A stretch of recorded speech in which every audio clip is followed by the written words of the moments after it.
Thank you. Thank you so much. I'm beginning my series of presentations here at SIU with an extremely morbid subject. This has to do with one of the most horrifying incidents that took place in the state I come from, which is Gujarat, in the western part of India. And it's about the burst of violence that Gujarat witnessed in the year 2002, and what role did print media and visual media play in 2002 in terms of contributing to the violence or covering it or interpreting it, and in the process also laying itself open to interpretation and exposure. So it's not really the most cheerful subject to begin with, but let's hope that since there are many of you who are from media studies, it will speak to you, so to speak. I don't come myself with a background in media studies. I'm, as JD told you, I belong to the discipline of literature. And I have over the years moved away from English literature to Indian literature, and then finally looking at what the politics of translation, translating myself, so engaging in the theory and practice of translation. But even as I do that, my engagement has been much larger. It goes beyond the linguistic and textual boundaries, and I'm looking at what should be coming to other languages, especially to an English-speaking domain, and creating a kind of a rupture in the separation that we make between what goes into English and what goes into regional forms of expression and does not get heard, and so on and so forth. I merely wish to issue a very, very small correction. My forthcoming work, and that's a talk I give in mid-November to you. Hopefully you'll be there if you like it today. So my talk in mid-November, which is actually from a very recent work, which is on partition studies. And the book that's forthcoming, it's called The Burden of Refuge, the Sindhi Hindus of Gujarat. It's not a collection of short stories, but it's actually a personal voice combined with sociological analysis on what happened to generations that underwent the experience of partition when they moved from New Pakistan to India because they were Hindus, or as they moved from India to the New Pakistan because they were Muslims, and what are the effects of this trauma in the subsequent generation. And this has been some of my most recent work. Now, coming to today's topic, that's telling stories differently. I think we might want to just kind of look at Gujarat in the map of India first and see, this is where I come from. This is on the western border of India, and this is the city I come from called Ahmedabad. Okay? The state of Gujarat has a population of 50 million people, and Muslims constitute about 8% of its population, 8 to 10%. So it's a very large number. And the city I come from has this very unenviable privilege of being the most, what is called communally sensitive cities in India, which means it's a city that has witnessed for centuries very, very violent conflicts between Hindus and Muslims. In India, Hindu-Muslim conflicts are known by communal conflicts, although communal is not the word you would use elsewhere. You would perhaps call that racial or ethnic conflict. Now, growing up in this city as I did, where I live today and I teach there and so on, one just knew that, you know, every year or every 2 years that there would be something happening in some remote part of the city. Someone killed a cow, or something happened outside a temple, or someone violated the precinct of a mosque, and now there is an outburst of riot. As far as we were concerned as students, it just meant some holiday. It meant staying at home, not going to school for some days, till everything felt quote unquote normal, and you know, we went back. So we lived with this reputation of a city without that bothering us too much, at least in the days of our growing up. Some of the worst kind of violence that took place in the city of Ahmedabad was in 1969. I'm not going to tell you that was the year I was born. I don't want you to know. But then later in 1984, when I was in 7th grade or something, and then in 92, when the Babri Masjid debacle took place. I don't know whether you know about this, but India is on this path, on this horrible path of, correcting historical wrongs, so that all those places and all those episodes and, moments of history which it thinks have been polluted, permeated, invaded by Muslims now need to be restored back to a Hindu origin, so to speak. And in one such moment, a very disputed site in the northern part of India, somewhere here, you have a disputed site which was earlier supposed to be the birthplace of Lord Ram, who's one of the most sacred gods for the Hindus. And then, but later you had Babur who came there and who built a mosque, and now there is this huge drama that has been going on in India about whether it belonged to Ram or whether it belonged to the Babri, whether it was a masjid or a mandir, and who's the rightful inheritor of this place. These are just some of the larger questions of India on its way to becoming something of a Hindu nation and redefining itself, and so on and so forth. And I don't want to go into those larger issues right now, but let's just come back to here, to Gujarat. On 27th February 2002, around lunchtime, I was out with my colleagues in the English department where I teach to Pizza Hut, eating, as we do in Ahmedabad, vegetarian pizza, because that's the only vegetarian outlet in India of vegetarian pizza. So we were out at Pizza Hut with absolutely no idea that about 700 kilometers away, in a town called Godhra, a coach of a train had been burnt with 58 passengers in it. 58 people had been torched alive, and they could not get out of the compartment. Their dead bodies were just beyond recognition. It was just a bunch of charred bones.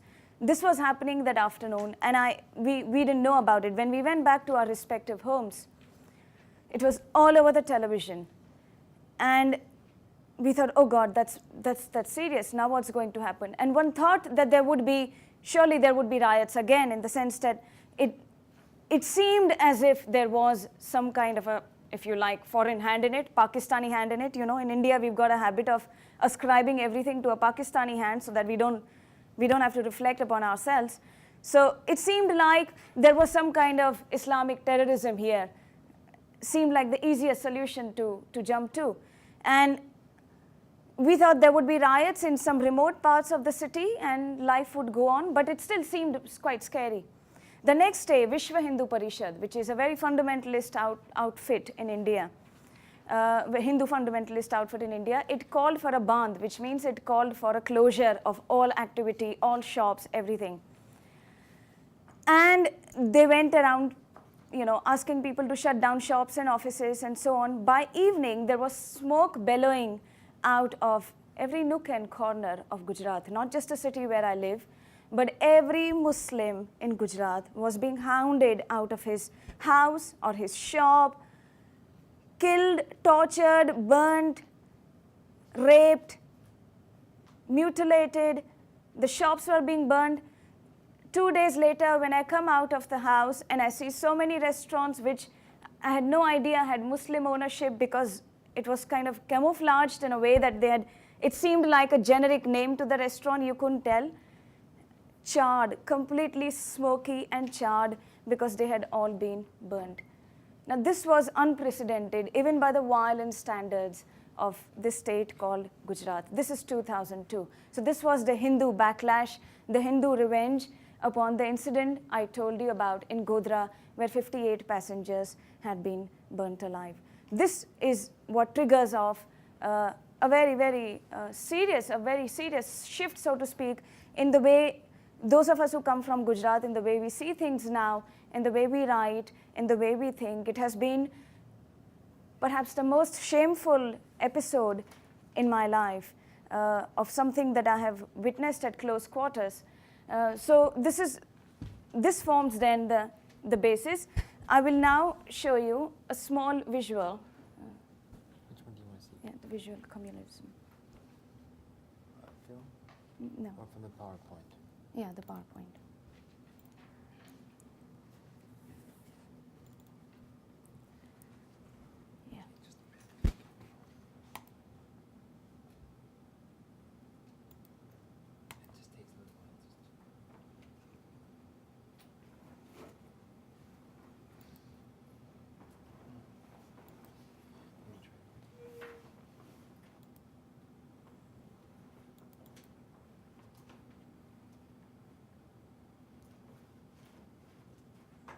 think you're slightly familiar with Final Solutions by Rakesh Sharma, a documentary that was shown here.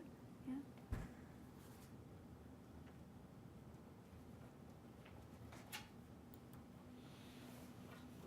Is there audio? Is there on YouTube? Yeah. I don't think that works. Okay.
This picture, hello? What happened? Is it over? No? Let's just go back maybe here.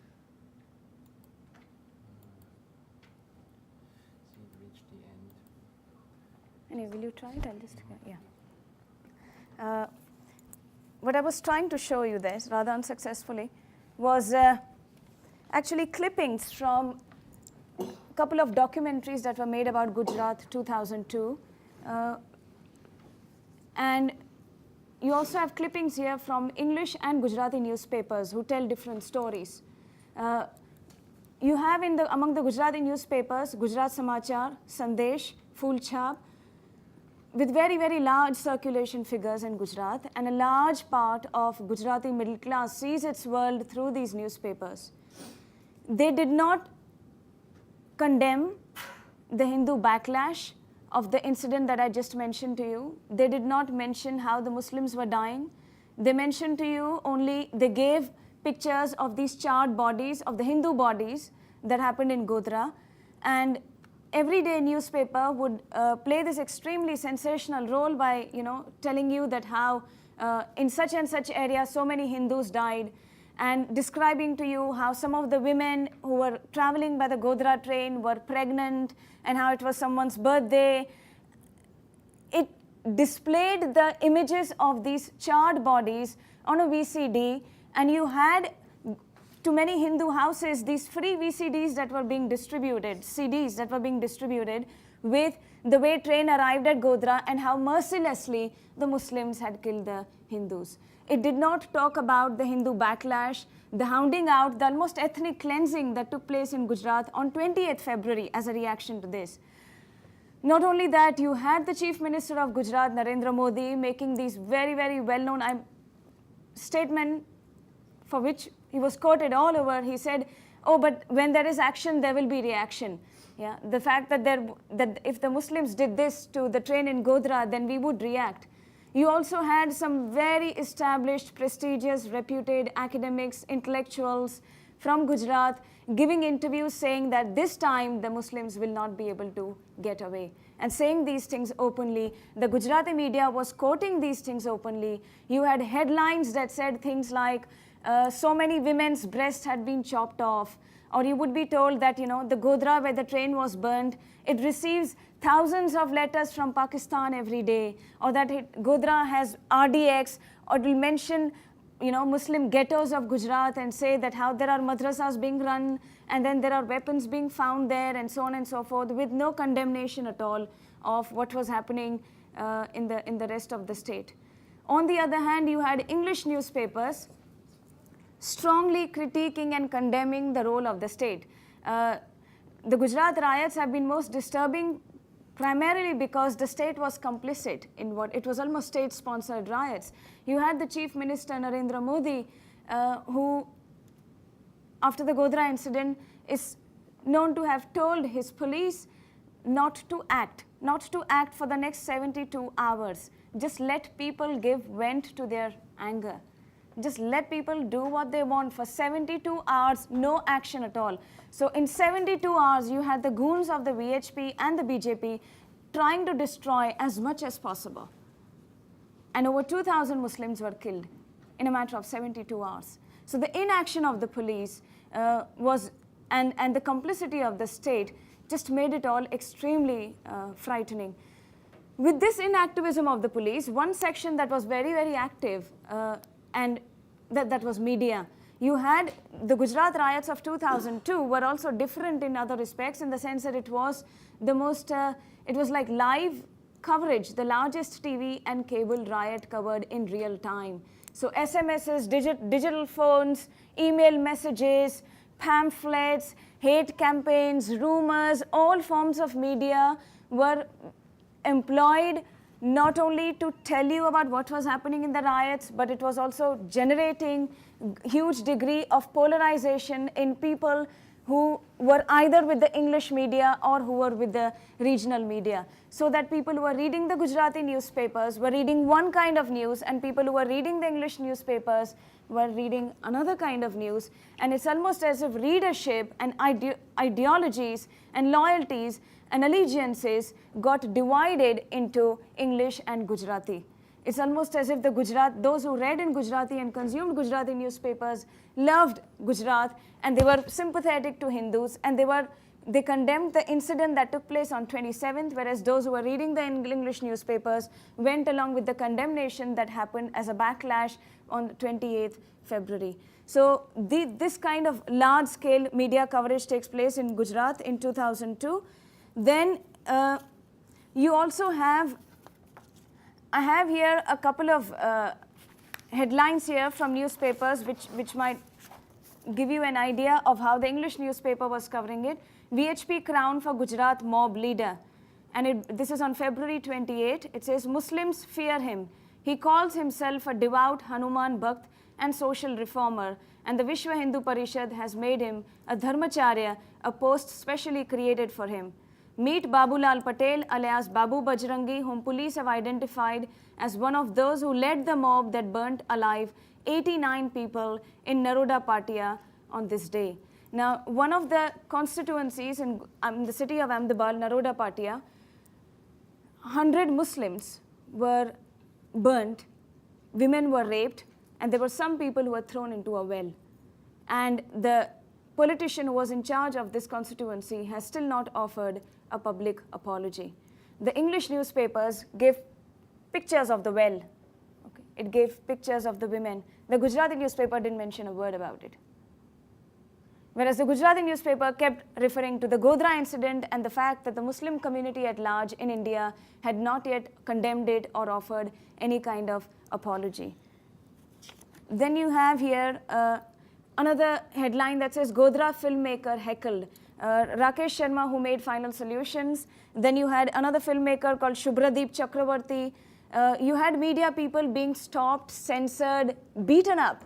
We remember images, from those days when there was this journalist from Ahmedabad, Dhimant, whom I knew. He stands there and he talks to you and he says, now at my back, I hear people are, beating up or ransacking this shop, and he gets beaten up. So media activists were being threatened, and media reports were being censored. You had the chief minister writing a letter of congratulation to all the Gujarati newspapers saying that thank you for standing by the government, thank you for supporting the government establishment during this difficult period. You have done a wonderful job. And the English newspaper, an English journalist, came to be seen as a villain of the piece, as English educated, westernized, uprooted, pseudo-secular, non-Indian, convent-bred, who had nothing to do with India, who did not love his Hinduism well, that came to be seen as a certain kind of a brand, and English came to be seen as a certain kind of a language that only created these extremely westernized, alienated reporters who are interested in their circulation figures outside Gujarat, but who were out to malign Gujarat and show how bad it was.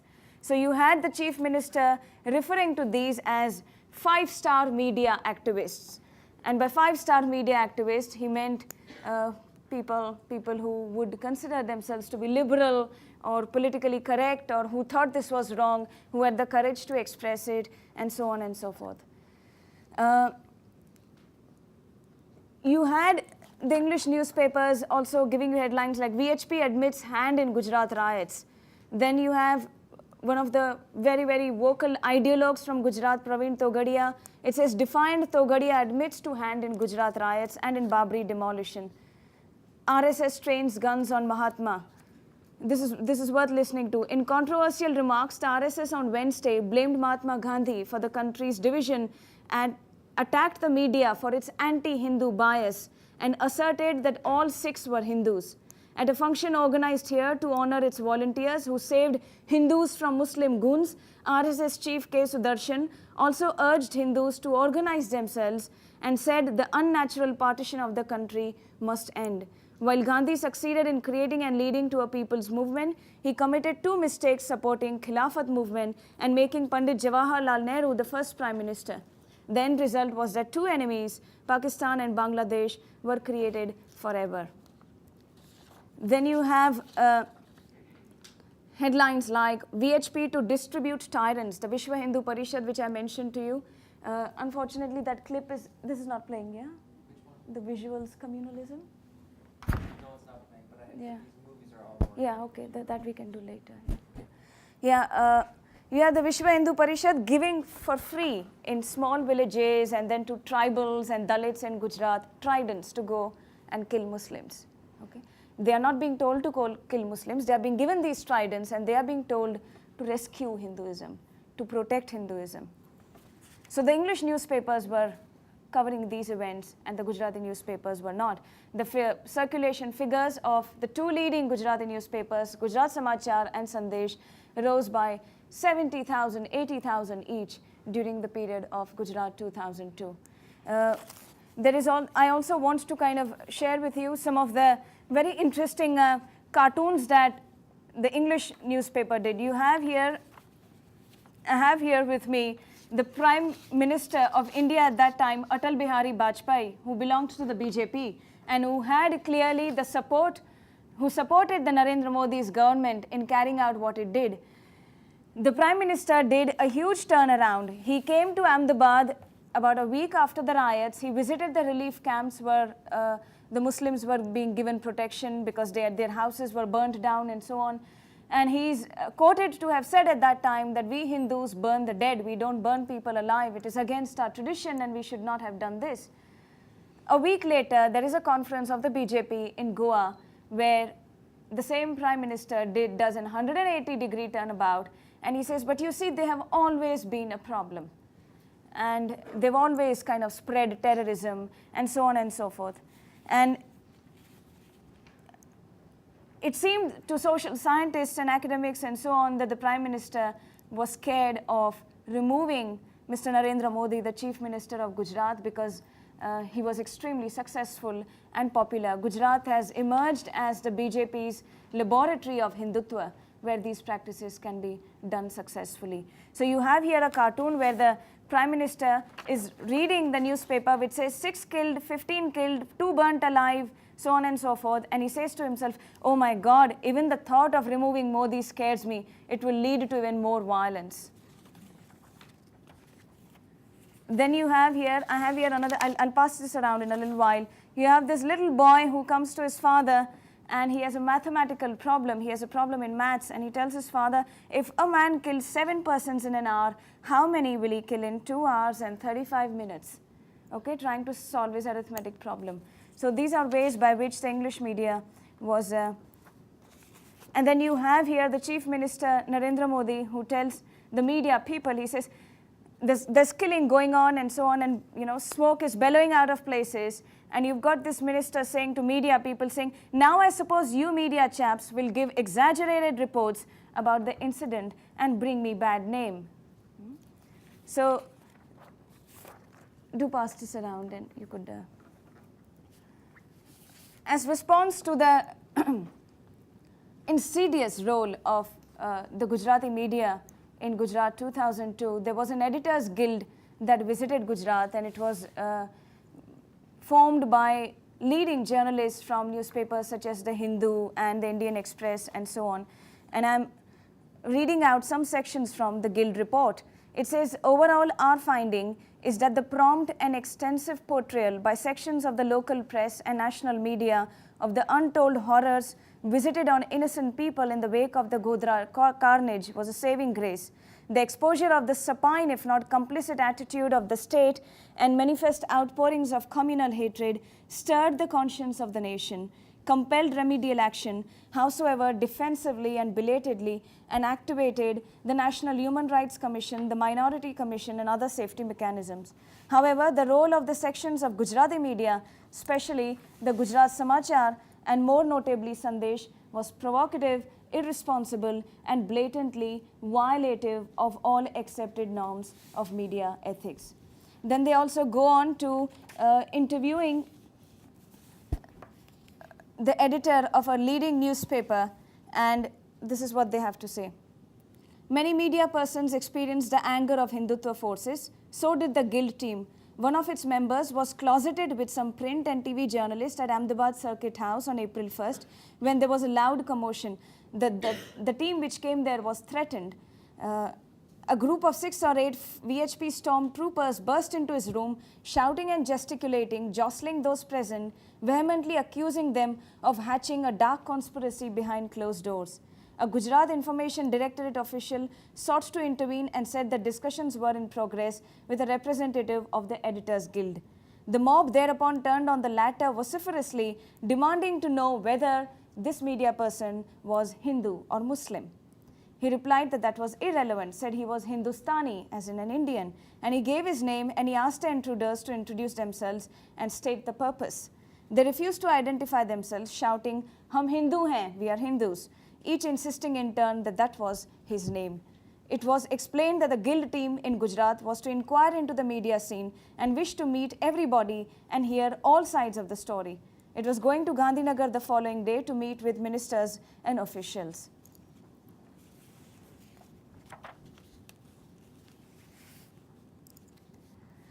And then this guild goes and meets someone called Mr. Shreyans Patel of Sandesh newspaper, who played the most damaging role. And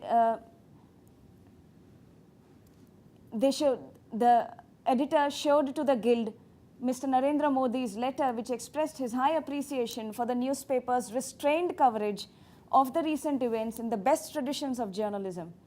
And then he also told them later that similar letters had gone out under the signature to other Gujarati language newspapers.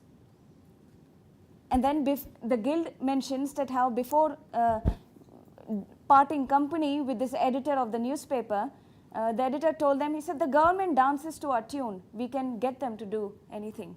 By the way, the Gujarat government is the largest sponsor of these Gujarati newspapers who were carrying all these sensational news. One of the editors says, I never publish news keeping circulation in mind. The paper's policy is to promote communal harmony. And then, however, there has been a rise of circulation about 50,000 to 60,000 copies, though these things don't last much. And then the same editor also admitted that he had, there was a Muslim minister called Mr. Ehsan Jafri. He was brutally slain during the Gujarat riots. His head was chopped off and his family was killed. It turned out to be one of the most horrifying stories. This newspaper, Sandesh, published a headline saying Mr. Jafri got what he deserved. This is recent. This is 2002. Yeah? We are talking of an India that's shining. We're talking of an India that's going global. We're talking of an India that is supposed to be modern with its large diasporic Gujarati population doing extremely well in all parts of the world. And this was the Gujarati middle class that was reading news like these, consuming it, but not critiquing it. Yeah. Now, the polarization that I mentioned to you at the beginning of my talk, as in of those who read in Gujarati and wrote in Gujarati, how they are rooted, Hindu, Indian, loyal to Gujarat, their allegiance is very clearly with the nation, so to speak, and how the English educated, convent bred media journalist was being seen as an outsider, a traitor, a westernized pimp, so to speak, and how this complete division, so to speak, this polarization, which also exists in the heart of the city, so that you've got this bridge called the Nehru Bridge, where on one side you've got largely minorities who live, and you've got on the other side upper class, upper caste Hindus who live there. And this Nehru Bridge, which is supposed to actually connect the two parts of the city, stands as witness to this division. 6 days after the riots, when you had thousands and thousands of Muslims homeless, living in relief camps, you had upper caste, upper class Hindus who were overjoyed because the first McDonald's had arrived in Ahmedabad, and there was a huge queue outside McDonald's. So this is what it was. This was really the first part of my presentation, or the second part, right? Is there anything you want to talk about or ask? Yes, Yuna? Yeah, could you tell us a little bit about these English newspapers? I mean, who own them and who is the audience? Why you publish them in English, and if it's nationwide? Yeah, you have about 3 to 4 very, very large English newspaper holdings in India. One is the Times of India, the Indian Express, the Hindu, and Hindustan Times. They have their subsidiaries in various states. These are privately owned, or in some cases you may have a board of trustees. But these, they are supposed to be relatively autonomous in the sense that they do not publish only establishment news. So these are newspapers they would have special editions for certain cities, but you would have the first few pages which would be common across India. Okay. Is their audience considered to be more progressive and etc.? Yeah, although that's not the way the Gujarat would look at it, but yes, its audience is, but it's a smaller audience. Okay, we are talking here of 2:8, the ratio. Okay, about 8 people out of 10 would be reading Gujarat Samachar or Sandesh. And so the affiliation that this small class, this English reading class, would have with would be a pan-Indian class. You understand? It would be seen as a class that would have connections with other Indians reading English newspapers in the larger country, whereas those who read in Gujarati are the regional media, and you know. Any, yeah? Did they ever, I'm sorry. I was just going to ask, did they ever find out who actually burned the train? Oh, there's a great deal of controversy about that. There have been about 3 different commissions inquiring into how the train, there are different theories. One theory is that the people who were traveling by this train were a bunch of car sevaks, which means they were volunteers who had gone to rebuild the Ram temple at Ayodhya. So they were coming back from Ayodhya, and along the way they stopped by at a small railway station in a place called Faizabad, where there was a old Muslim guy who was a chai wala who was selling tea, and they refused to pay for the tea, and they made some risque jokes about his daughter, and they just, you know, created a lot of kind of nuisance there on the railway station. And this was on the way to Ayodhya. So by the time they were coming back, there was a coordination among Muslims at these railway stations that they would be taking their revenge and burning them. This is one theory. Another theory is that Mr. Narendra Modi orchestrated the whole thing himself, because the elections that take place after 2002, despite what he did, despite all that I just told you, he comes with flying colors. he gets the majority of the votes. So he gets chosen he gets elected as the chief minister for the second term, almost unanimously, landslide victory. So this theory, according to this theory, Mr. Narendra Modi created this entire fear, psychosis among the people of Gujarat that, look, you need me for protecting you, that you are constantly in danger of Muslims, and it was only a tough minister like me who can bring you peace and protect you. And there are many people who believe that. There are many people who still believe that. That for once there is a tough minister who handle things well. Yes? My name is Shafiq Rahman. I'm a graduate student. I'm from Bangladesh, so I'm kind of familiar with this kind of Yeah. thing in literature. It seems to be a couple of observations and one question. Seems to me that that broader picture of framing Muslims as like terrorist or problem, like almost Yeah. everywhere, like in India, Yeah. Russia, although local factors are also Yeah. responsible. Yeah. This is one comment. The other one is the recent bombing in New Delhi, I think. I'm not very sure. Does it have any reaction in terms of riot or this kind of thing? If not, then actually what role the government or the political parties in power actually play in this whole kind of thing? The reason I'm asking this question, in my country, Bangladesh, the situation is not that bad, I should say. But recently, after this BNP political party, who had a coalition with the Jamaat-e-Islami, I think the worst thing happened in the history of Bangladesh. I don't know, probably not that many people killed, but people's houses were burned, ransacked, and people were harassed. The immediate reason was that because the Hindu community is probably 12%, the whole population, they are considered the vote bank of the other party. So they try to intimidate them. So this was just immediate reason. So I was wondering, how does it play in India? And also, in your analytical framework, like English and language daily and the Gujarati daily, I was kind of thinking that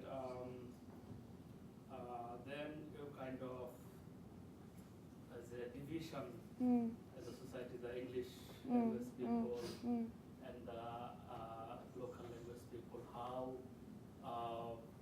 theoretical, how intellectual that framework is. The reason I'm asking it, because in society in India and Bangladesh also, there is a division, like English language people, English speaking people, or people who read English, and the people who read the local language. There is a wide social, economic, and other gaps also. So I'm kind of thinking that whether how solid the analytical framework is. Yeah, I appreciate that question. The polarized debate, Shafiq, that I mentioned is not as absolute as it may appear from my presentation. I mean, I was also talking about the way the media representation takes place, not the way people live out their daily lives. Right?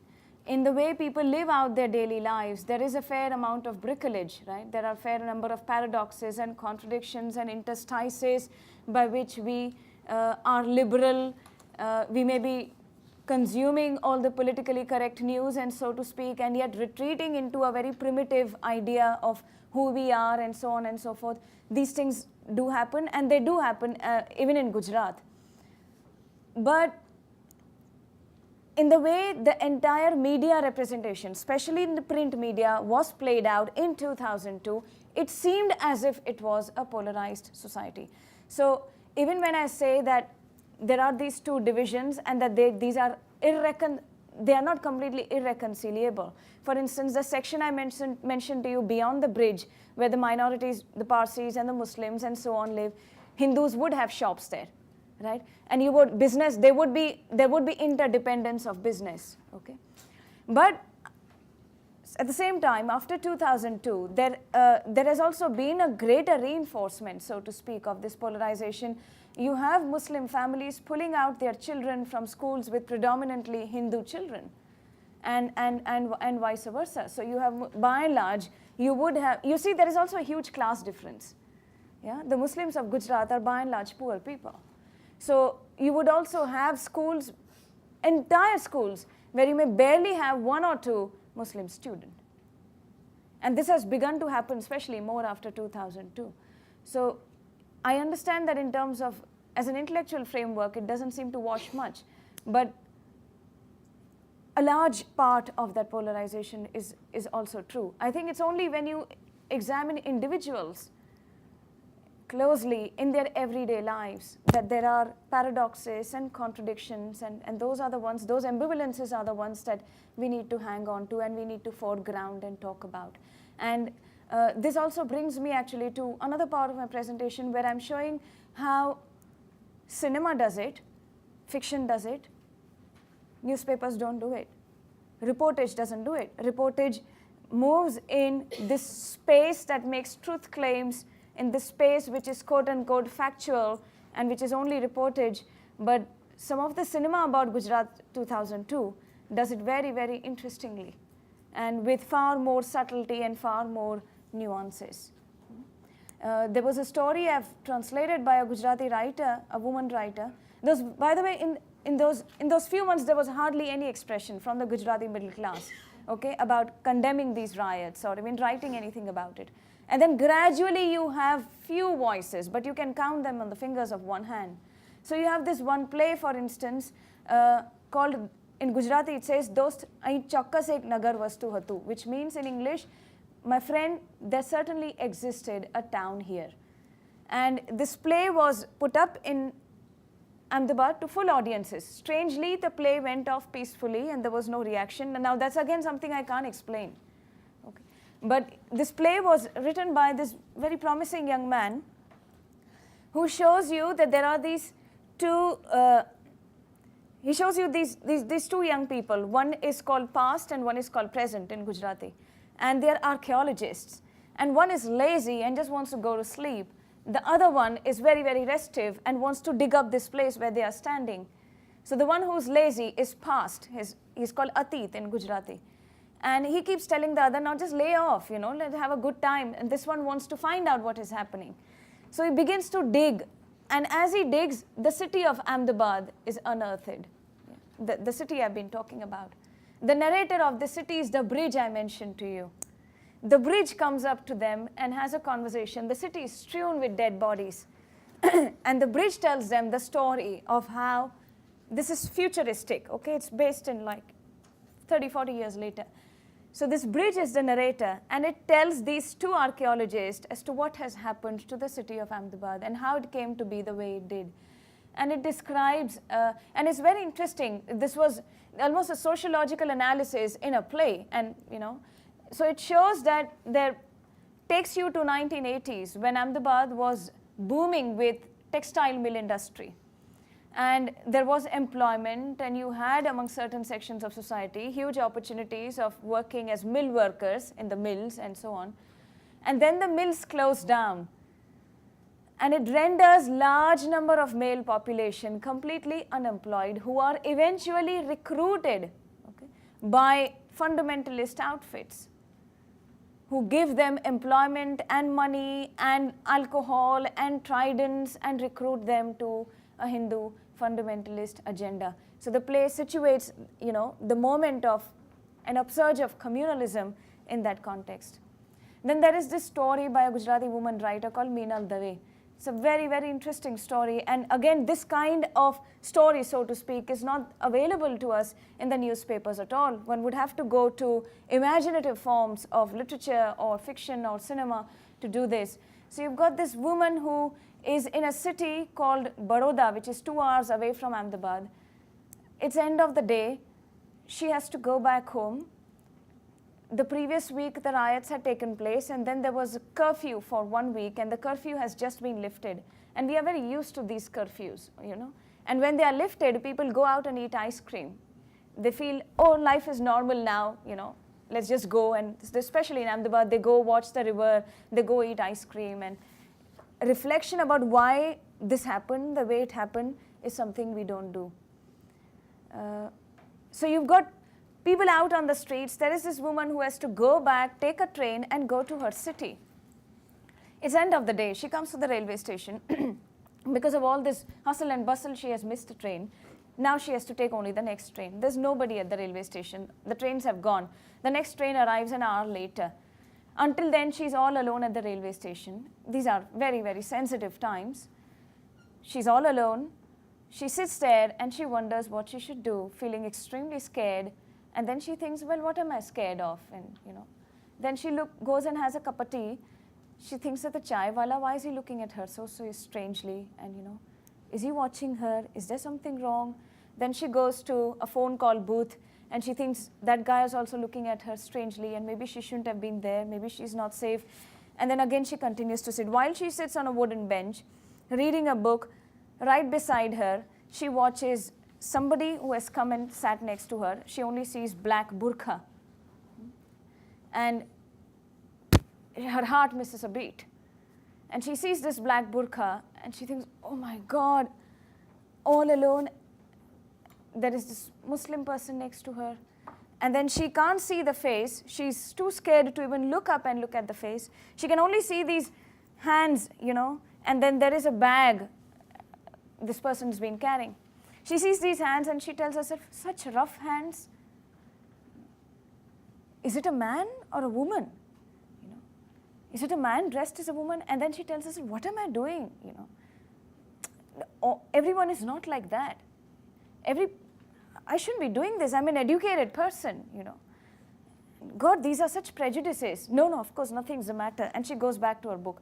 And then again she looks at the bag and she thinks, now, why does the bag, what is in that bag? Why does it look so heavy? What is in it? And once again she chides herself on her own, her own prejudices and fears and so on. The train arrives. She gets into the compartment. She sits there. There's another woman who's a vegetable seller, fast asleep, with not a care in the world. And then there is this burqa-clad woman sitting right across. She can only see the eyes through those slits. This our woman, okay? And she thinks, oh my God, those eyes, they just bore into me. And let me not look at them. And she feels extremely scared and she decides to go to sleep and not deal with it. A little later, an hour or two later, she's being shaken out of her sleep. Okay? And she opens her eyes and there is this woman in the burqa who's, you can only see the eyes and she's shaking her up. Obviously this woman is she's tongue-tied, she can't speak. But this woman in the burqa is saying to her, thank you so much. I felt so scared. I would have not been able to travel alone. Thank God you were there. Now I'm feeling much better. My station has come and I want to go. And so the narratorial voice, the moment she hears the fear in this other woman's voice, her own voice becomes firm and she says, hey, don't worry, what are you scared about? I'm there for you, don't worry at all. Well, there's nothing to feel scared about. And then she gets down at the station, this burqa-clad woman, and this one gives her the bag that she was carrying, which she earlier thought carried some kind of a bomb or whatever, and it looked so heavy. Suddenly the bag seems light. And she gives her the bag and the train moves on. Now this kind of solidarity of fear, of common, a common context of being a woman, of vulnerability, of fear, these are expressions that, did not happen in that space which called itself the factual space, the space of media reportage. Are there any questions? Before I go on now to the next part where I hope this one works, I want to show you clippings from a film called Dev, made by this very, very well-known, very accomplished director in India called Govind Nihalani. But before I do that, I would like to know if there's anything you want to ask me. Yeah?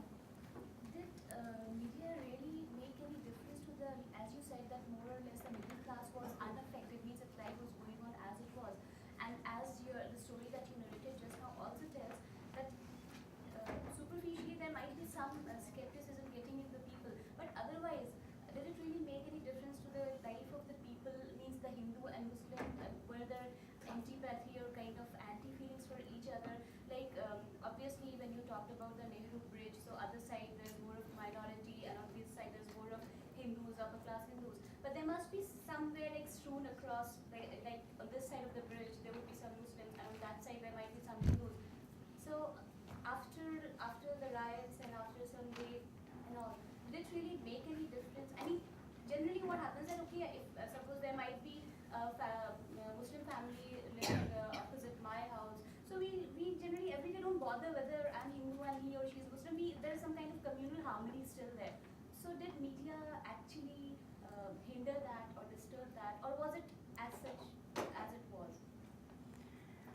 The media was to an extent reflecting the demography that already existed. You know, when you talk about how some Hindus would have been living on that side of the bridge, yes, they did. Some Muslims who are living on this side of the bridge, no, they don't. They are not given houses. Okay, after the riots of 1969, there are large number of locations, colonies, areas in Ahmedabad where Muslims are not given houses. I mean, I'm a Hindu, but I'm a Sindhi, all right? And even a Sindhi is seen as a kind of a quasi-half Muslim. My parents were not given house in many colonies because we are seen as meat-eating Hindus, and that's a contradiction in terms as far as the Hindus of Gujarat are concerned. Now, your question about whether the media made any difference, there is also in-between media, which I didn't talk about. For instance, I mentioned to you Gujarat Samachar and Sandesh. These are two very leading newspapers, okay, the most popular newspapers. But there are also other Gujarati newspapers with smaller circulation from smaller towns, which were not doing this, okay, which were very sympathetic and so on. So there were also people reading those. I think the polarization is very, very marked in the city I come from. I have to qualify that. You know, where the elections take place in India, it's a very small percentage of the population which actually votes. It's like maybe 30% or 40%. And also when such riots take place and people whom we call fanatics, they're actually a very small percentage of the population. Mostly, as you said, goons hired by parties like VHP, which are like known for their stance. So, and also, this is one incident which happened, a very major incident. Other incidents like the recent Bombay blast and similar, like India is like, like that very volatile place. We had the Kargil war a few years back. Yeah.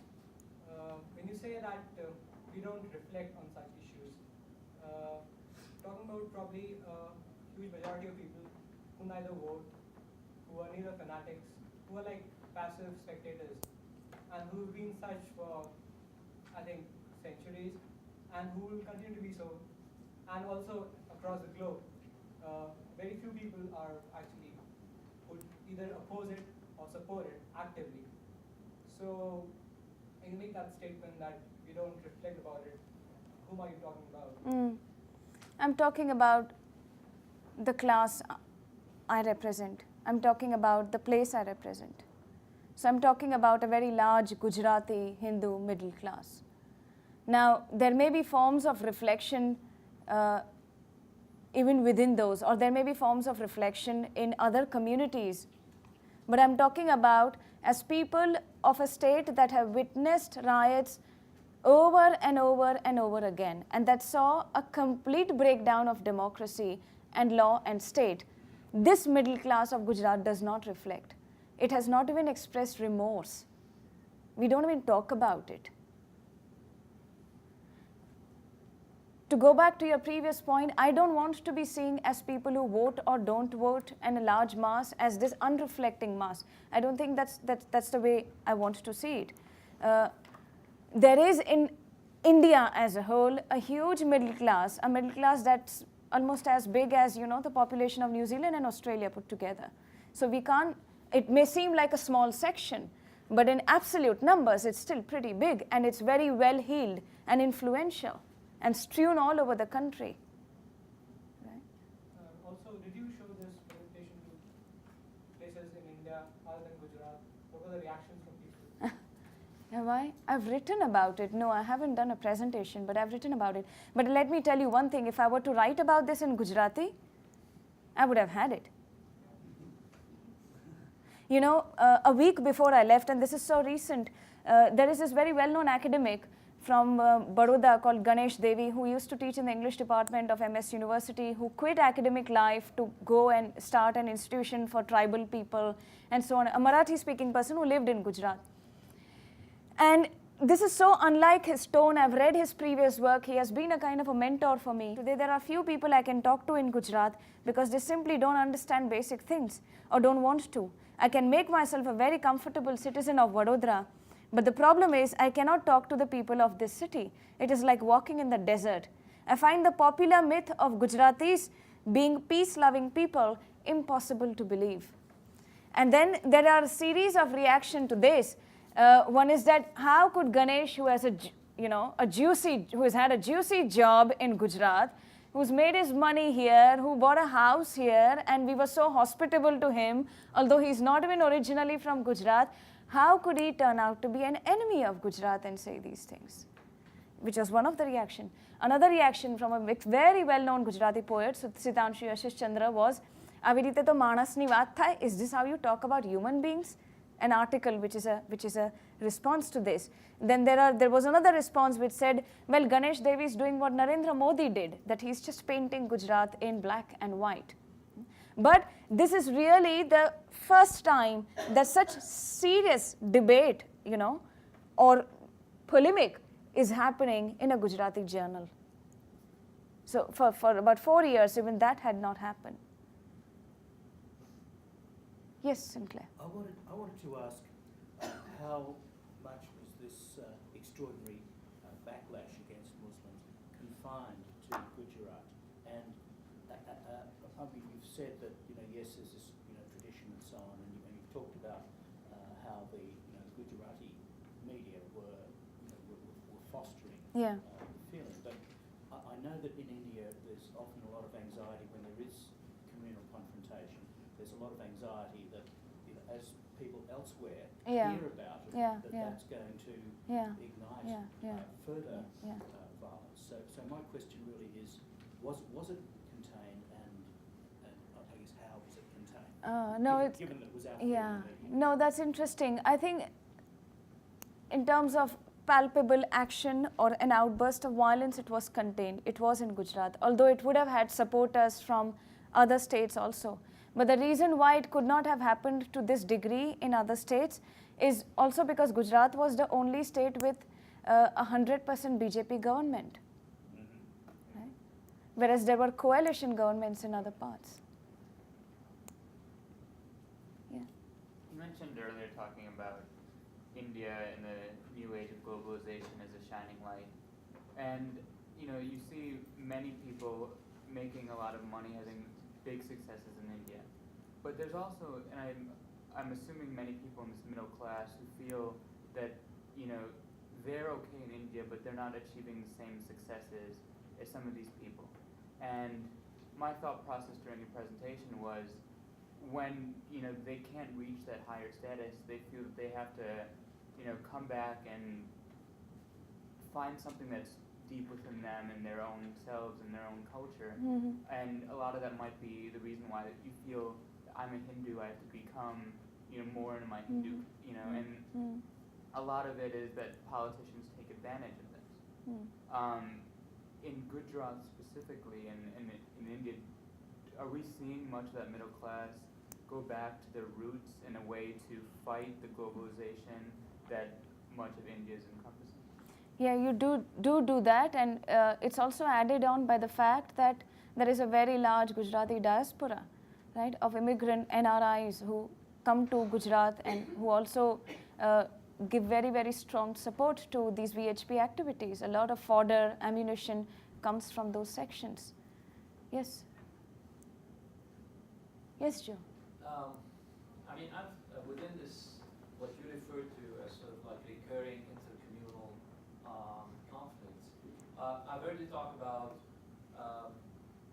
newspaper, which is a mass media in that sense, both in English and in Gujarati. And then you went on talking about other forms of media, the theater, the plays, and later on the films. What kind of role can these play vis-a-vis the conflict? Because you spoke about what mainstream media was doing. What kind of effect are these having? The entire pool of people whom you can even have this dialogue with is very small. But yes, you do have an institution, you have street theater, or you may have puppet shows, but they are very, very small, One of the things that at least 2002 did was that even those of us who felt we had the courage to express or to kind of forge, a different form of connection here or to critique were under very serious threat. So many forms of expression were not even allowed to happen. One of the peace meetings that took place in the city of Ahmedabad in Gandhi Ashram, now few days after the riots, you had Medha Patkar, who has been this chief architect of the Narmada Dam project and the anti-dam project, which is again another thing, we can talk about that later. But you had these activists who came to kind of attend a peace meeting. She was pulled out by her hair and she was sent back. She was as an enemy of Gujarat, and she can't even set her foot into that state. So there's a lot of fear. There's a lot of fear that, people feel in saying what they have to do.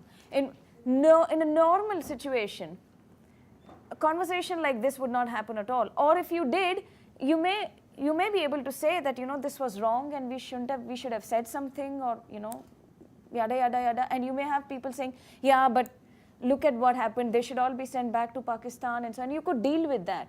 In a public space, you can't even say this without some hate mail, some letters of threat, coming to you. So one of my colleagues, for instance, she contributed this article which talked about, which she calls failure of imagination.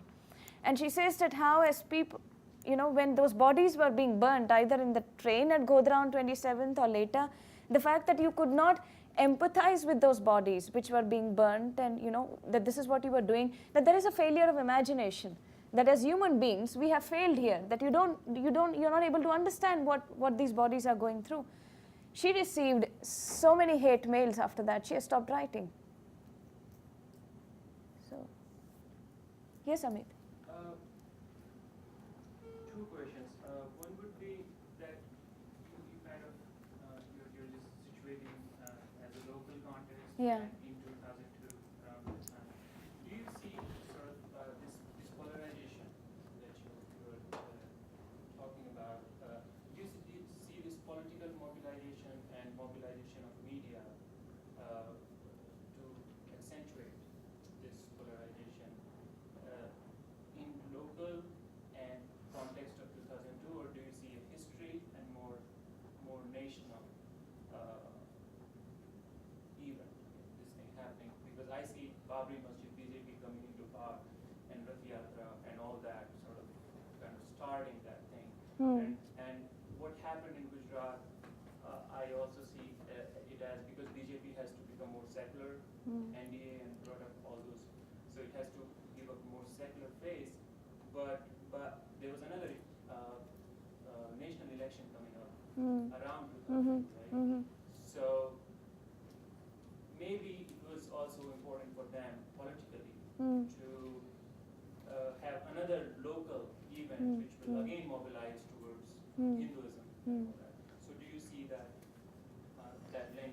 Second question would be, what is the different way it has been put in Indian Constitution, the idea of free speech, than we have here and than we have in India, which allows these politicians to mobilize and to have everything as mass media and not avant-garde kind of things.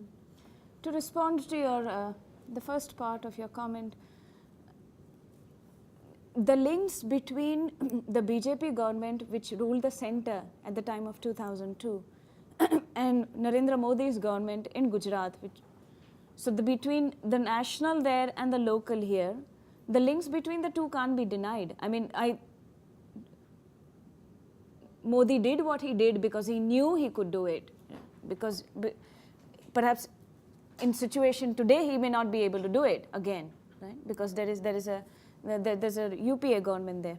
But let's also not forget that even this Babri Masjid, which we see as a larger national, campaign, so to speak, the Rath Yatra for the Babri Masjid begins in Gujarat, right? It begins outside Somnath.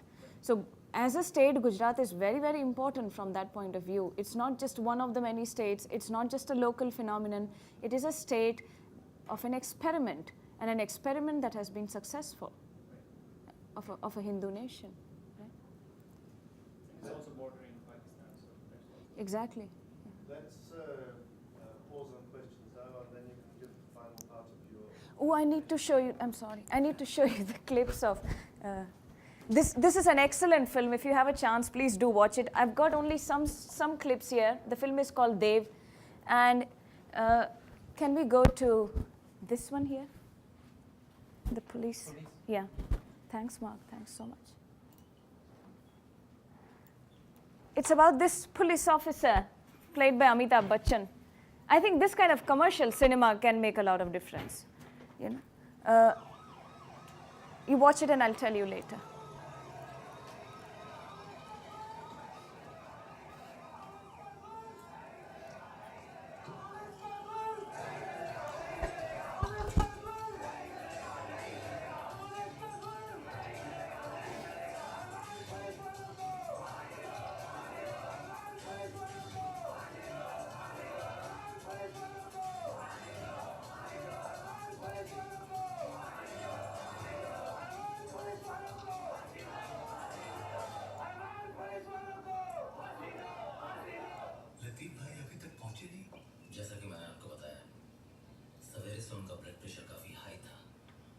देखिए, आपके 3 नुमाइंदे आगे आ जाएं। आपकी जो petition है वो हमें दे दें।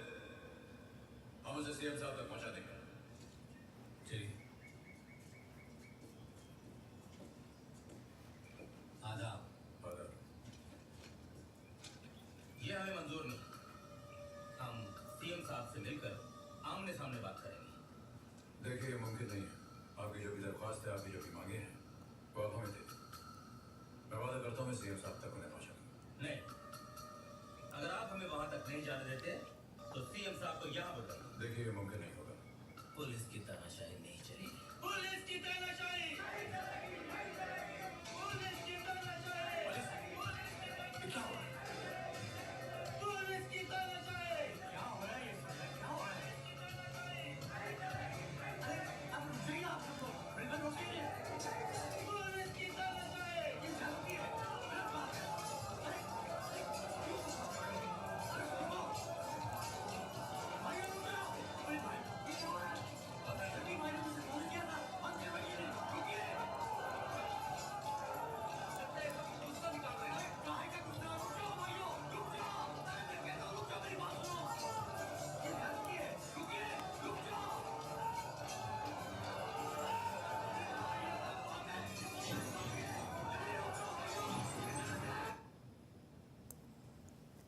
Okay, that's excerpt that you saw from this film called Dev by Govind Nailani. It's very interesting. It shows you the heterogeneity of the Hindu and the Muslim community of different class and ideologies. So you've got here this young man called Farhan, played by Fardeen Khan, who's recruited into an Islamic terrorist agenda out of just sheer accident. You know, just willy-nilly into it. And he's just drawn into it in a way that you can't blame him entirely or his circumstances. And it contextualizes that in a very, very interesting manner. His own father, the old man with the cap here, who's trying to stop, you know, this outburst, is a Gandhian Muslim who worked with Gandhi, who believes in non-violence and so on. And he does not want to be capitalizing on this whole business of a minority issue and minority protection and so on and so forth. As a consequence of this scuffle you see here, Dev, who is the police inspector, Amitabh Bachchan, by mistake, ends up shooting this very non-violent Muslim father. And the son begins to kind of use that experience as an example of police atrocity on the minority community. And then there are, of course, other kind of Muslim wings that are waiting, you know, for entirely political gains, not religious ones, to kind of recruit a young man like him. So it gives you this side. And then it also has, very interestingly, and I don't know how he managed to get, Govind Nailani managed to make this film. This was showed in Ahmedabad. But this is again interesting. It was showed, you have a chief minister here who appoints a police officer as an officer on special duty saying, I want you to control the riots. This is exactly what Narendra Modi did. The film is so clearly a reference to Gujarat riots, and yet people saw it. They said, oh, good film, Amitabh, you know, very nice. And over and done with. No reaction, no nothing. So watch a couple of other clippings. I'm sorry I won't be able to bridge gaps for you, but the CM, please. Yeah. आप लोगों की राय में ऐसा कर पाना police के लिए संभव है कि नहीं? With your kind permission, sir, ये संभव है। आतंकवादियों को पराजित करना संभव है, सर। अगर सरकार हमें अपनी रणनीति के लिए मंजूरी दे और हमें फुल अथॉरिटी और आज़ादी दी जाए कि हम अपनी रणनीति को अमल में ला सकें, तो इन लोगों को जड़ से खत्म करना नामुमकिन नहीं है, सर। सरकार देश के दुश्मन तत्वों को नष्ट करने पर कटिबद्ध है।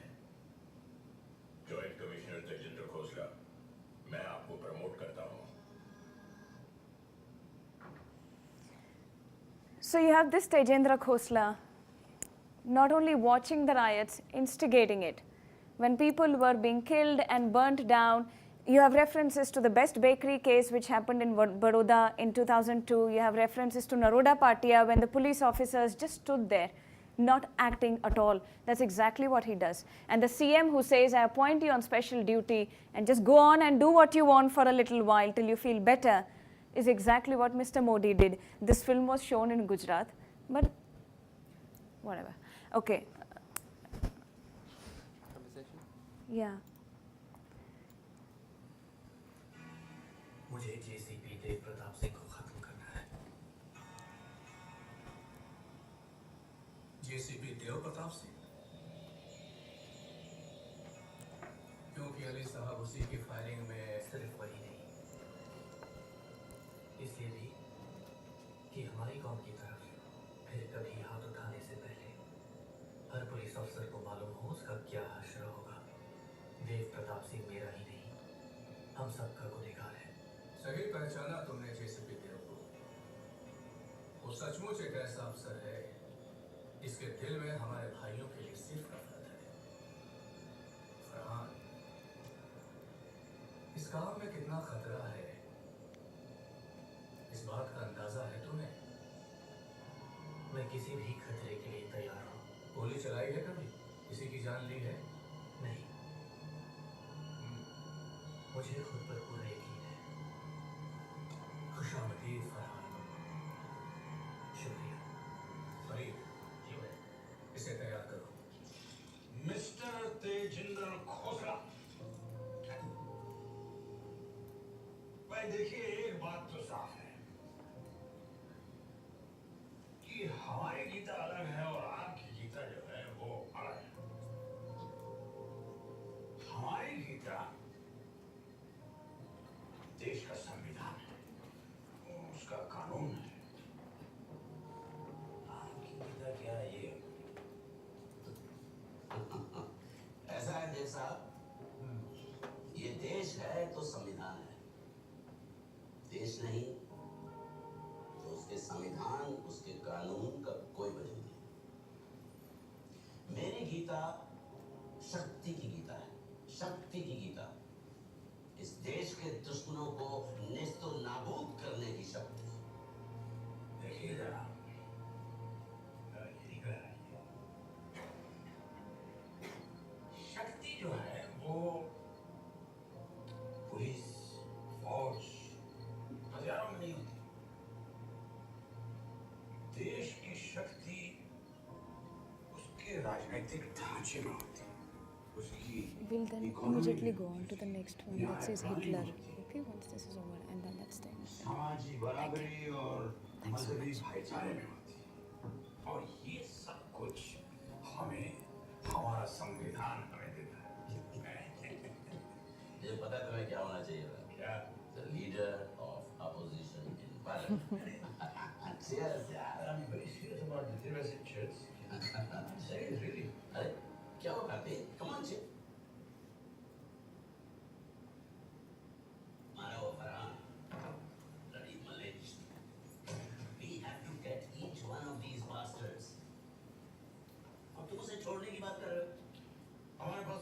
खिलाफ कोई सबूत नहीं है तेज, उसका कोई पुलिस रिकॉर्ड नहीं है, उसने कभी कोई वायलेंट एक्टिविटी भी नहीं की, उसके खिलाफ चार्ज बनाना बड़ा मुश्किल होगा। कोर्ट तो वैसे ही उसे छोड़ देगी। एंड ही इज अच्छा पढ़ा लिखा लड़का है। तो पुलिस ने कई ऐसे टेररिस्टों को पकड़ा है जो बहुत पढ़े लिखे हैं, कुछ तो पीएचडी भी है। जो भी हिजाब पहनने ऊपर से अंदर से ये सारे सब एक हैं, दगाबाज। देश में टेरर फैलाएंगे, फिर चिल्लाएंगे मेजॉरिटी कम्युनिटी हमें बेवजह शिकार बना रही है। तो सोचने वाली बात है ना तेज की ये पढ़े लिखे लोग जो हैं आतंकवादी कैसे बन रहे हैं? इन लोगों ने कभी भी अपने आप को इस मुल्क का हिस्सा नहीं माना है। बाहर से आए थे हमलावर बनकर, हुकूमत की बादशाह बनकर, अब ऐश कर रहे हैं गद्दार बनकर। इन्हें तो बाहर सड़कों पर निकाल कर गोली मार देनी चाहिए कुत्तों की तरह।